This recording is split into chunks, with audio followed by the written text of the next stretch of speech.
What's up, everybody? Hey, if you're new to the channel, no worries. I'm Daniel with Bearded Viking Woodworks. I hope y'all are ready to make some sawdust. In this video, I'm going to be going over some more of those badass projects I found online, packing that big ass profit. I'm talking about projects like this. Oh yes, it's going down. Episode 10 of Stuck on Sawdust. So you know what time it is. Yippee-ki-yay, motherfucker. So we're going to start off with this shift shelf. This thing is 25 inches tall by 5.5 inches wide, and the shelves are 16 inches in length. The frame that holds your shelves is 2 inches in width, and they staggered their shelves, and the shelves sit in this dado, and it's a pretty crafty design. I really like it. I'm excited to show you how to make this. Once I get it built, I'm gonna post it online, and then we're gonna see how much I can get for it and how fast it sells. So stick around. But for now, let's head over to the table saw. So the one online is made out of oak, and the joinery for the frame is a box joint. However, I'm gonna make mine out of a piece of cypress, and I'm just gonna do a simple 45 miter joint. I've got some cypress right here that I milled down, and these are cut already to 17 inches, and they're 5.5 inches wide. And I've got my piece for the frame that is 26 inches, and what I'm gonna do is switch it up just a little bit, and I'm gonna rip my frame at 1.75 inches. So let's go ahead and get my frame ripped down, and then we'll start laying out for dados for the shelves.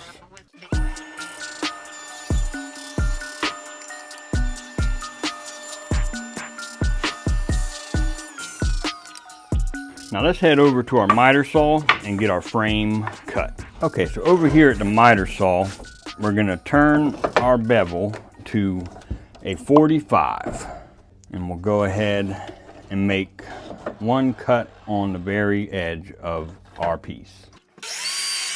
Now from that long point, we will pull over 25 inches and cut that. So here's the front of our shelf, long to long, 25 inches. And we'll take our back piece for the shelf and do the same thing, long to long, 25 inches.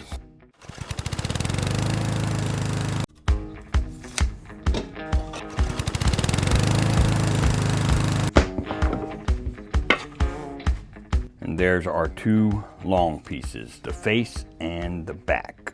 So I'm not gonna go with their measurements. I'm gonna make mine a little bit wider. Instead of 5.5, I'm gonna go 6.5. And that's gonna be long point to long point. And I really like the character that this knot gives this piece.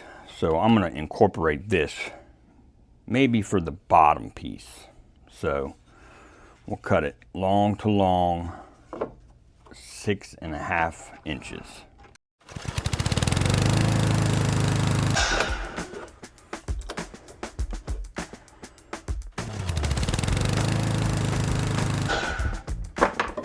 And then for my top piece, I'll just scribe my first cut and just make a mark, and that's my long point. So if you look at this one, it looks like they pulled 4 inches from the top and then 4 inches from the bottom, and then started their dado there. And that's where those shelves are. And it looks like this one here in the center is dead center. So let's head over to the table saw and we'll get these dados laid out. So these are 3/4 of an inch exactly. My distance from short point to short point is 23.25. So 11 5/8 will be our center of our dado. So what we want to do is go 3/8 of an inch on either side of that to mark out for our dado. So we'll mark 3/8 over here and 3/8 here. And then we'll just square these marks across the whole piece.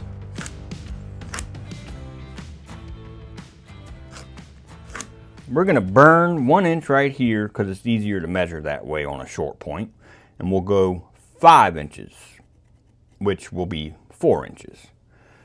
So we'll mark 5 inches and then we'll mark 5 3/4 and do the same thing up here. We'll burn 1 inch, mark 5 inches and then 5 3/4. Let's go ahead and square these marks over. All right. Now, we want to transfer those marks onto the top of our piece. That way I know exactly where to stop my blade. All right, and we'll just mark one piece. No need to mark this other piece like that, because basically we'll use this to set up our stop blocks and then just transfer the same exact cuts on this piece. So let's go ahead and just dry fit everything and calculate how deep we need to go for our dados. We'll just set our board here. We will be going 1/4 inch deep for our dado cuts. I'm gonna show you how you would do your dados if you don't have a dado stack set. So I'm gonna demonstrate doing one dado with just a single blade in the table saw, and then to speed up the video, I'll go ahead and insert my dado stack blades that are exactly the width I need, and it'll be just one swift cut. So dado stacks are definitely a good thing to invest in. But if you don't have dado stacks at the moment, you don't need them necessarily. You can do this with a single blade. It's just gonna be kind of a multiple cut. So if you have one of these handy dandy squares like this, you can just put it at 1/4 inch, set it on your table saw, and then drop your blade down right to that square right there.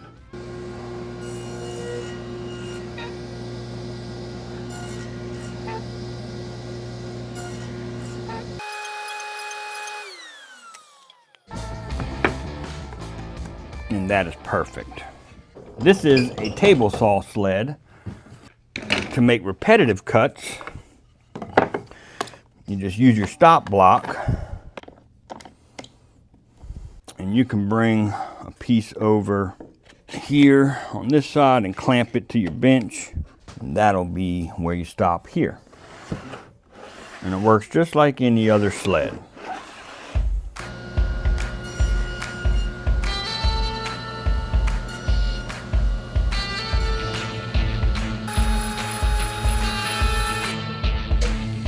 And that's how you get matching dados. So let's go ahead and switch over to our dado stack to speed this up.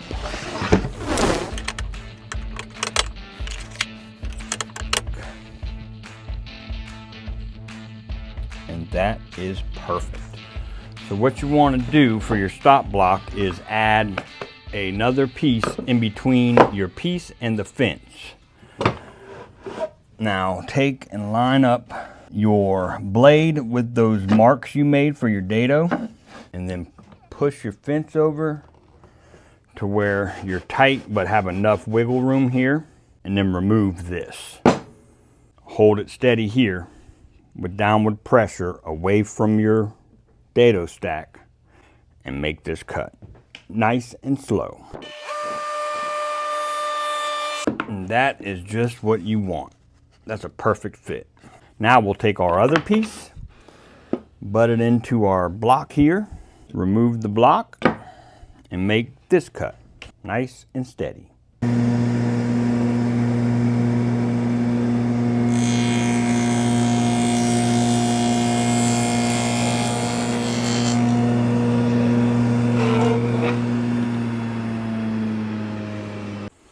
And those line up perfect. So now we'll go ahead and cut our last dados. Keep your fingers away from that. That is terrifying and will hurt you bad.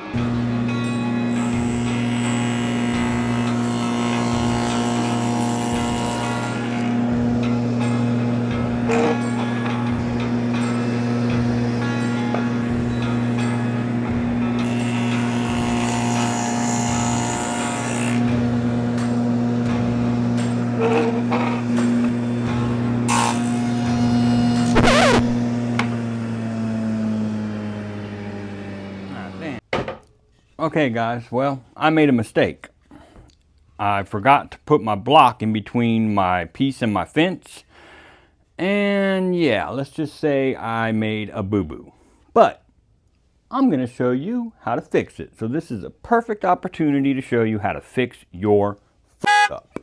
Let me tell you something. You guys are badass. I love every one of my viewers and my subscribers. Y'all's comments, your engagement with the content is just out of this world. So stick around for the comments at the end of the video where I share my favorite comments. Okay, bring your piece over to a vise, or if you don't have a vise, just use a clamp on your bench. Go ahead and just lock it in nice and snug. Make sure you have some sharp chisels and just kind of clean up that mistake, just to give it a nice glue surface. Now just bring over a cut-off piece, give it a little mark. Now just take some wood glue and glue this in place and let it dry, and we'll address it when it's dry. Get a clamp and clamp that down. Okay, so now that we got that dried up, we'll put this in our moxon vise and just cut it flush with our handsaw.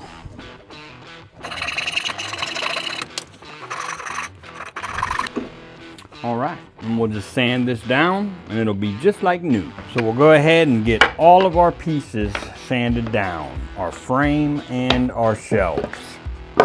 And I'll meet you back at the assembly table when we finish sanding.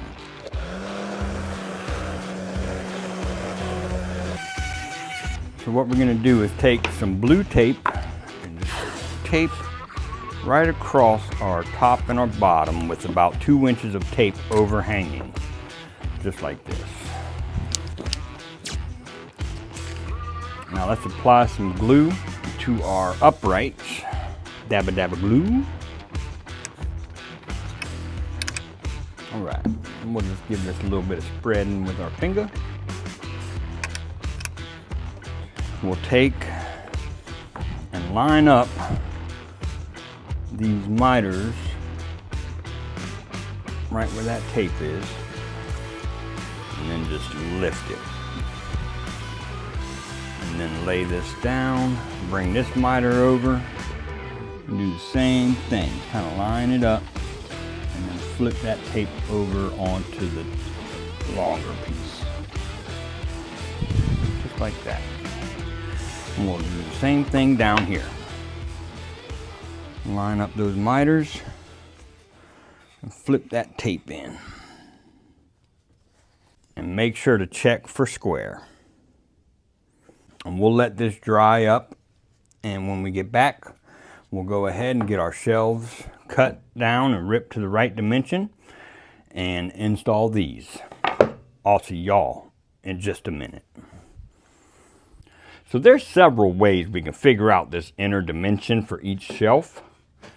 One of my favorite ways to do it is with some calipers. If you have calipers available, this is a really good way to get really accurate measurements. Take your back side of your calipers and set one end down and just pull your other end right up into that other dado. And then lock that in place. And that looks like 5 5/16. So our shelves are going to be ripped down to 5 5/16.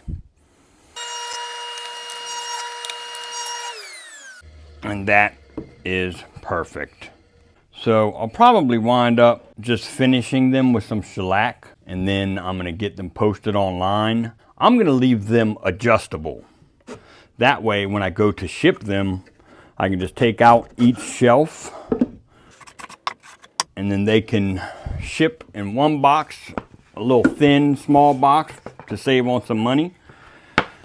And then the client can set these shelves how they would like to have them. So we've already got them sanded down. We're gonna add some shellac finish, and I'll see you back right here after I post them online. This thing actually turned out super good, man. I'm impressed with it. I mean, it is rustic yet modern with the shape of it.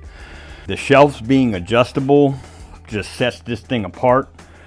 And once you get it mounted on your wall, you can move them however you like to fit whatever items you need to fit on top of the shelves. So they priced theirs at $259. I honestly feel like that's a little high. I spent about 30 minutes making this thing, applying the finish, cutting everything, getting it all fit. I did make a mistake, and I added that on my Etsy description that there is one flaw, and I took a photo of it and said I'm giving 10% off for the mistake, even though it blends in really well. Anyways, so they got theirs priced at $259. I went ahead and I priced mine right at $175. I figured the shipping cost, what that may be, and just included it in my price. And if this goes for what I'm asking, I'll be making a profit of $125. I spent $15 on the wood. For the finish, about $2 worth of finish. And for the mounting hardware that I'm including, I spent $5. So I think that's a good profit margin and right up my alley. So I can't wait for these to sell so I can share with y'all what I actually got for them. But I'm asking $175, which I believe is realistic and super nice project. And I'm actually going to be making one more of these while I wait on these to sell. Well, as much as I would like to tell y'all they sold immediately, it hasn't been one day. It hasn't even been 4 days. It has been 8 days since I posted those. And that was November 24th, I think. They just sold as soon as I got home, and they sold for $150. And let me tell you why. So I received this message, and they said they didn't feel like 10% was really fair for the mistake. They could tell that it was there, and if I would take $150 for them. Well, I didn't feel the need to negotiate, and being that they had sat there for 8 days, which, I mean, it's typical, you know, about a week or so, I said hell with it. Take them. So she purchased them for $150, and I am super happy with that. So altogether, I made about $110, $115 worth of profit, which to me is a big ass profit, and I'll take it.